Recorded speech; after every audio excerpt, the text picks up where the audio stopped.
अऊज़ु बिल्लाहि मिनश शैतानिर रजीम। बिस्मिल्लाहिर रहमानिर रहीम।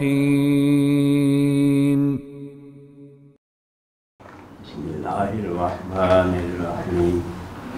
है दिल के लिए मौत, लोगों की हुकूमत। हमारी अज़्र पाक पर हुक्मरानी करने वाला हर शख्स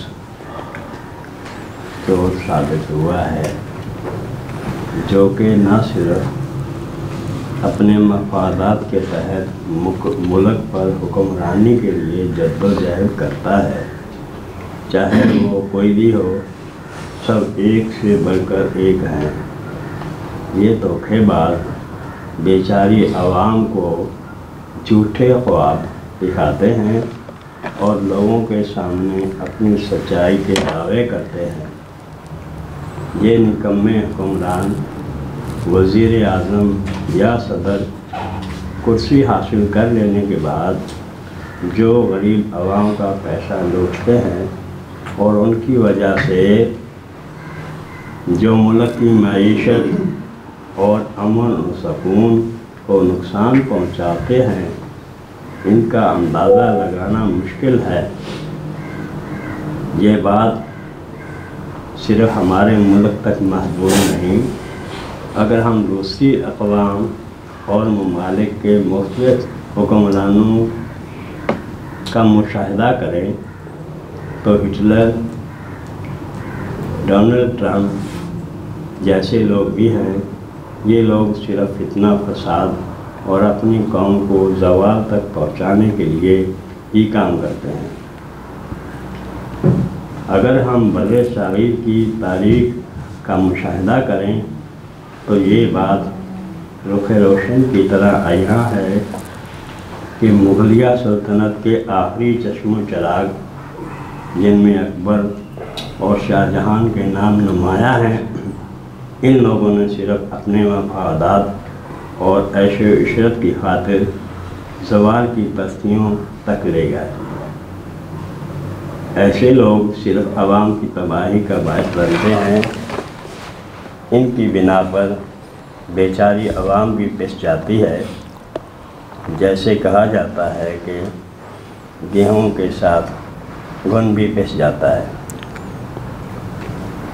पाकिस्तानी कौम दुनिया की ज़हीन तरीन कौमों में शुमार की जाती है।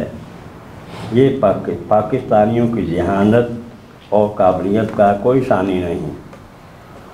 अगर हमारे मुल्क पर आज कोई अच्छा हुक्मरान होता तो हमारा शुमार भी दुनिया की शाइस्ता, तहज़ीब याफ्ता और आला अक़वाम में होता, मगर अच्छी हुक्मरानी के न होने की वजह से बाज़ पाकिस्तानियों की जहानत इन खिले फूलों की तरह मुरझा जाती है। अगर हम फिर अरूज पर आना चाहते हैं तो सिर्फ हमें एक अच्छे हुक्मरान की ज़रूरत है और अपने भूले हुए सबक को याद करने की, यानी अल्लाह के अहकाम और हज़ूर नबी करीम सल्लल्लाहु अलैहि वसल्लम के बताए हुए तरीक़ों पर अमल पैरा हो जाएं तो कामयाबी आपके कदम चूमेगी इंशाअल्लाह। अगर हमारे मुल्क पर कोई नेक, दयानतदार, ज़हीन और वतन से मोहब्बत करने वाला हुक्मरानी करेगा तो इंशाअल्लाह हमें एक बुलंद कौम बनने से दुनिया की कोई ताकत रोक नहीं सकती। इकबाल का शेर नहीं है ना उम्मीद इकबाल, अपनी कष्टे वीरान से ज़रा ना मोह। बहुत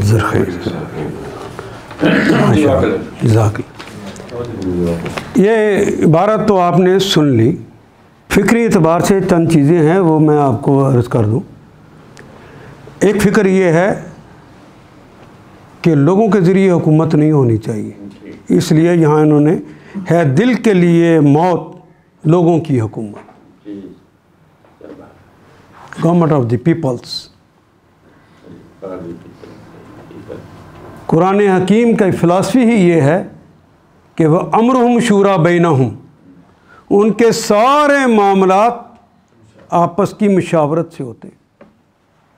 अमीरुल मोमिनीन अगर किसी ने बनना है तो अपनी मर्ज़ी से या चंद लोगों की मर्ज़ी से नहीं बनेगा, जिनका अमीर बनना है उनकी मुशावरत से बनेगा। राय तो लोगों की ही ली जाएगी। हाँ,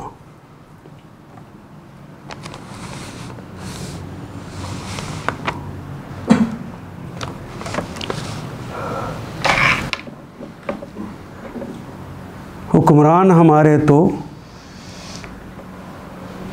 हज़रत उमर बिन अब्दुल अज़ीज़ के बाद से लेकर आज तक बादशाह आए हैं या गैर मुस्लिम बादशाह आए या मुसलमान बादशाह आए,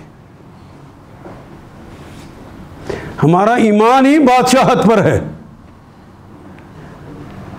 वरना बादशाहत के अंदर आप देखें, बाप के बाद बेटा, बाप के बाद बेटी, भुट्टो के बाद कौन? क्यों? हमारे ज़हन भी उसी तरह के। क्या नून लीग के अंदर नानी साहबा नौजवानों की लीडर हो सकती है? तो हैं। शहबाज का बेटा लीडर हो सकता है, उसकी कोई सलाहियत, लेकिन हम ज़हनन बादशाहत पसंद लोग हैं। रब की बादशाहत के मुकाबले पे लोगों की बादशाहत के कायल हैं। खुर्च के निकालिए पहले इसको।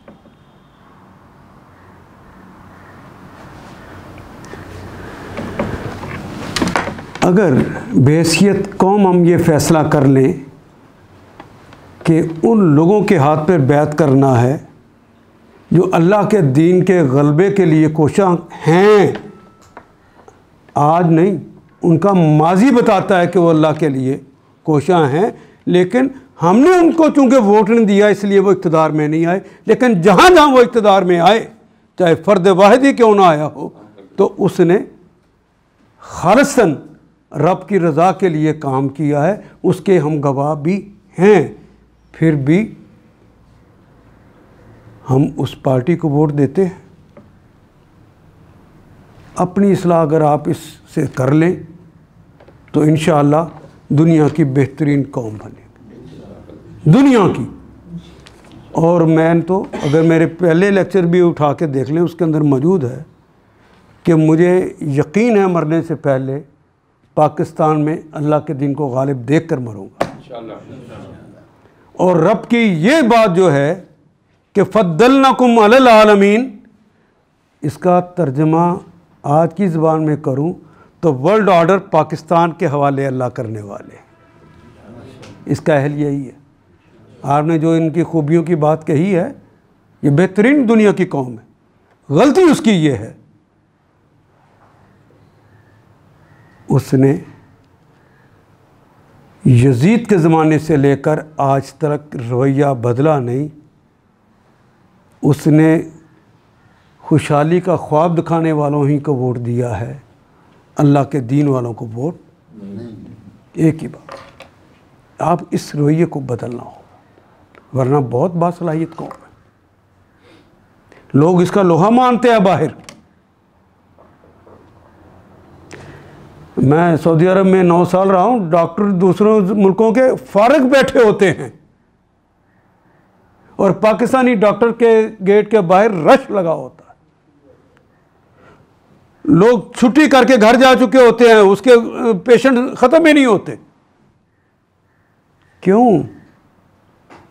बादशाहों ने अपने ज़ाती जो मुआलिज रखे हैं वो पाकिस्तानी क्यों हैं?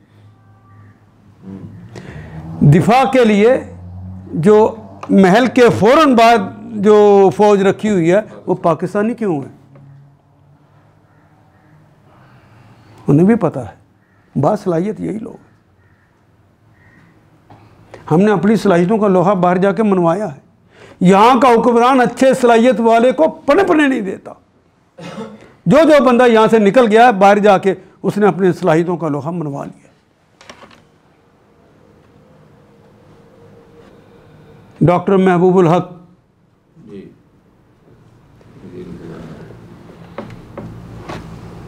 अपने जिन्होंने हमें एटम बम की कुव्वत दी, ऐसी हुकूमतों को दे गए उस बच्चे की तरह जो हैं कि जिसने बड़ी मुश्किल से पहले तो पिस्तौल ख़रीदा, फिर सारी कुव्वत लगा देता पिस्तौल को छुपाने के लिए। पिस्तौल किस लिए ख़रीदा था? छुपाने के लिए कि दिफा के लिए? तो उसे छुपाने में सारी उम्र लगा देता। हाय मैं फड़िया ना जाऊँ। किस कौम को देंगे? अल्लाह करे मैं और आप अपनी इस्लाह कर लें तो सच कहा है, ज़रा नम हो तो ये मट्टी बड़ी ज़रखेज़ है साकी। कुरान हकीम से नम लीजिए, ये नमू देगी, ये नशो नुमा करेगी। और जो बात सुनते हैं उसे जाके फैलाया भी करें, कोशिश करें। और अगर जिनसे बात करते हैं वो आपको जवाब में कुछ ऐसे जुमले कहें जिनका जवाब आप नहीं दे सकते, अगली दफ़ा आके मुझसे पूछा भी करें ताकि आप जवाब देने के अहल हो।